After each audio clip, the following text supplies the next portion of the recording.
시편의 기도는 성도의 기도입니다. 이 시대를 살아가는 우리가 드려야 할 기도입니다. 그 내용이 무엇입니까? 살펴보면서 함께 은혜를 받고자 합니다. 첫째로, 내 눈이 허탄한 것을 보지 말게 하소서. 그렇게 기도합니다. 우리가 이 세상을 살아갈 때 무엇을 보느냐, 누구를 보느냐에 따라서 우리의 삶이 달라집니다. 허탄한 것을 자꾸 보면 허탄한 삶을 살게 됩니다. 마음의 탐욕을 가지면 결국 패가 망신하게 됩니다. 이익을 탐하는 자는 패가하는 자의 형제니라 그랬습니다. 지혜자 아굴은 평생 두 가지 기도를 드렸습니다. 그 중에 하나는 여러분이 잘 아시는 바와 같이 나로 가난하게도 마옵시고 부하게도 마옵시고 오직 필요한 양식으로 채워주셔서 평생 하나님을 잘 섬기게 해주세요 하는 것입니다. 다른 하나는 평생 허탄과 거짓을 내게서 멀리 하옵소서 하는 것인데요. 얼마나 중요한 내용이었으면 평생을 그렇게 기도했을까요?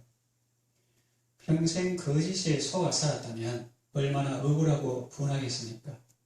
평생 허탄한 것을 추구하고 따라갔다면 그것 또한 얼마나 후회가 되겠습니까? 어느 중년의 여성이 볼일을 보기 위해서 아침에 일찍이 자기 집을 나섰습니다. 그런데 가는 도중에 화장실에 급하게 가야 할 일이 생겼습니다. 그래서 두리번거리다 주변에 보니 마침 은행이 있었습니다.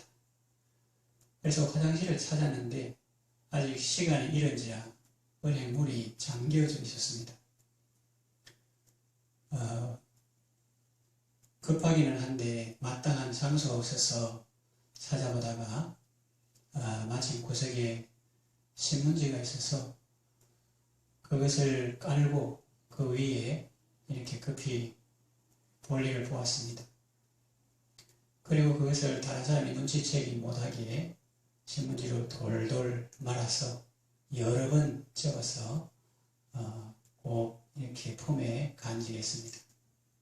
그 골목에 오토바이 강도가 있었는데 눈을 들어 보니까 중견의 귀부인이 아주 신문지에 무엇을 돌돌 말아서 나오는데 틀림없이 현금이 필요해서 이렇게 아침 일찍 찾아서 가는구나 그렇게 생각을 하고 오토바이를 타고 그 옆에 잽싸게 가다가 날치기를 해서 갔습니다. 기회를 잔뜩 품고 말이죠. 그래서 한적한 곳에 가서 그것을 뜯어보려고 했습니다. 마침내 사람들이 드문 한적한 곳에서 신문지를 열었는데 웬일입니까? 그냥 바락은 현금이 들어있는 것이 아니라 변이 가득 있었습니다. 얼마나 황당하고 또 얼마나 허탈했겠습니까? 그런데 이 경우는 다음에 기회가 있다 생각할 수 있습니다. 물론 나쁜 일 할 기회가 있다. 그거보다도 개과천선할 수 있는 기회가 있다. 그렇게 볼 수 있습니다. 그런데 이것이 우리 한 번뿐인 인생이라면 얼마나 허탈하겠습니까? 금덩어리인 줄 알고 그렇게 추구했는데 알고 보니 똥덩어리라면 얼마나 충격이겠습니까? 평생 좋은 것을 추구하며 살아왔는데 나중에 그것을 열어보니 안 좋은 것이더라. 또 평생 아름다운 것을 추구했는데 나중에 겪어보니 추한 것이더라. 또 유익한 것을 추구했는데 나중에 보니 아무 쓸모없는 것이더라 하면은 그 마음이 얼마나 허탈하겠습니까?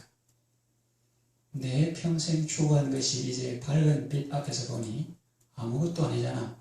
그러면 얼마나 낭패입니까? 얼마나 허탈하고 부끄럽겠습니까? 그러니 여러분도 이 시인처럼 하나님 앞에 내 눈이 허탄한 것을 보지 말게 하소서. 허탄한 것을 추구하는 삶을 살지 않게 해주세요. 허탄한 것을 따라가지 않게 해주세요. 그렇게 구하시기를 바랍니다. 그런데 우리는 이 기도 속에서 소망을 발견합니다. 그것은 시인이 지금 주님을 바라보고 있다는 것입니다. 주님께 기도하는 내용이죠. 여러분도 언제나 주님을 바라보고 주님과 교제하고 주님께 기도하는 삶을 살아가시기를 바랍니다. 이 기도 속에 포함되어 있는 두 번째 내용은 내 눈을 주님에게서 돌이키지 말게 하소서 그럽니다. 내 눈에 허탄한 것을 보지 말게 하소서 했는데 이 말은 내 눈이 지금 주님을 보고 있는데 이 시선이 주님을 떠나지 않게 해주소서라는 말입니다. 내 눈을 돌이키지 않게 하시고 주님께 집중하게 해주세요 하는 말입니다. 혹자는 말합니다. 사람이 앞만 보고 걸으면 되나 가끔은 옆도 보고 뒤도 돌아보고 가야지. 일리 있는 말입니다. 사회생활 할 때는 그렇게 하십시오. 그러나 신앙생활은 그렇게 하면 안 됩니다. 주님만 바라보아야 길을 잃지 않습니다. 주님을 바라보아야 기쁨을 빼앗기지 않습니다. 잠시만이라도 한눈을 팔면 엄청난 손해를 봅니다. 베드로는 주님을 바라보다가 순간적으로 풍랑을 바라보았습니다. 그때 두려움이 그의 마음에 밀물처럼 밀려 들어왔습니다. 그래서 어떻게 되었습니까? 풍랑을 보고 무서워 빠져가는지라 그랬습니다. 주님을 바라보지 않으면 추락합니다. 타락합니다. 죽습니다. 롯의 아내는 유황불비가 쏟아지는 소돔성에서 구원받을 때 앞만 보고 가야 하는데 뒤를 돌아보다가 소금 기둥이 되었습니다. 혹자는 말합니다. 주님만 보면 이웃은 언제 보나? 그러나 주님만 볼 때 이웃이 보이기 시작합니다. 이것은 역설적인 진리입니다. 이웃을 바라본다고 주님 바라보기를 멈추면 사회운동가나 혁명가의 길로 들어서게 됩니다.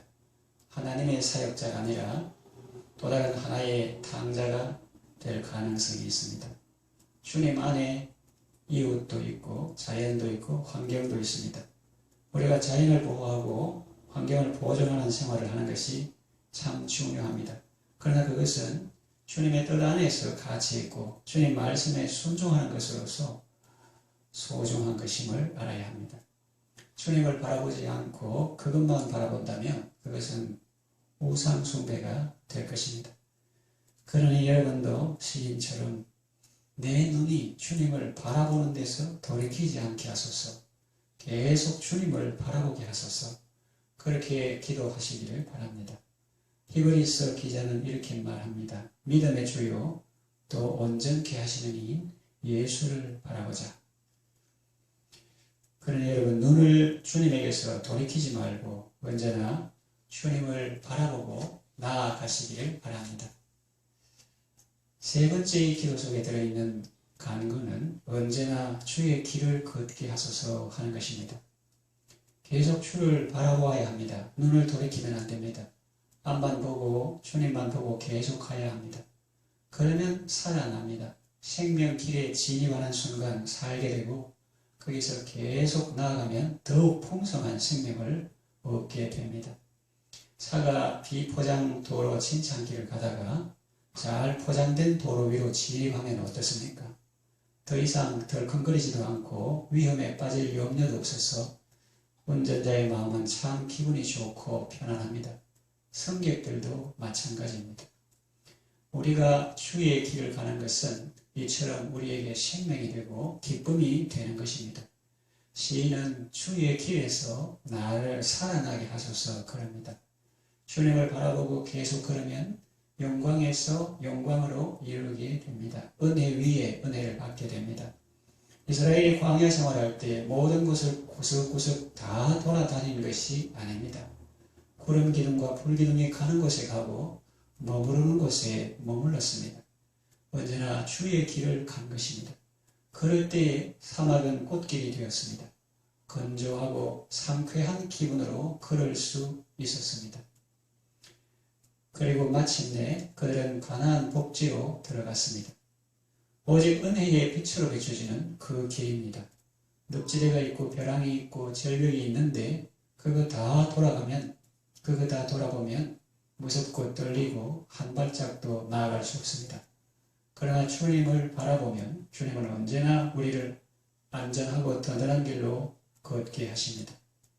바다 가운데 마른 땅으로 걷게 하셨던 주님인데 그것 못하겠습니까? 능히 하시죠. 이 땅에서 주님만 바라보고 걷는 연습을 하다가 천국에서 날마다 주님과 동행하고 함께하는 영생의 기쁨을 누리게 되는 것입니다. 영광에서 영광으로, 생명에서 생명으로 나아가는 아름답고 복된 삶을 살아가시기 바랍니다. 외국주의와 기복신앙이 가득한 이 시대에 우리는 신앙 선진들의 믿음을 배우고 영혼을 위한 기도를 배워야 하겠습니다. 거룩한 삶을 추구하고 거룩한 삶을 살아가시기를 바랍니다. 하나님 아버지, 우리의 눈이 허탄한 것을 보지 않게 하소서. 헛된 것을 추구하는 삶에서 벗어나게 하소서. 언제나 시선을 주님께 집중하게 하소서. 주님과 함께 생명길을 걷게 하소서. 예수님의 이름으로 기도합니다. 아멘.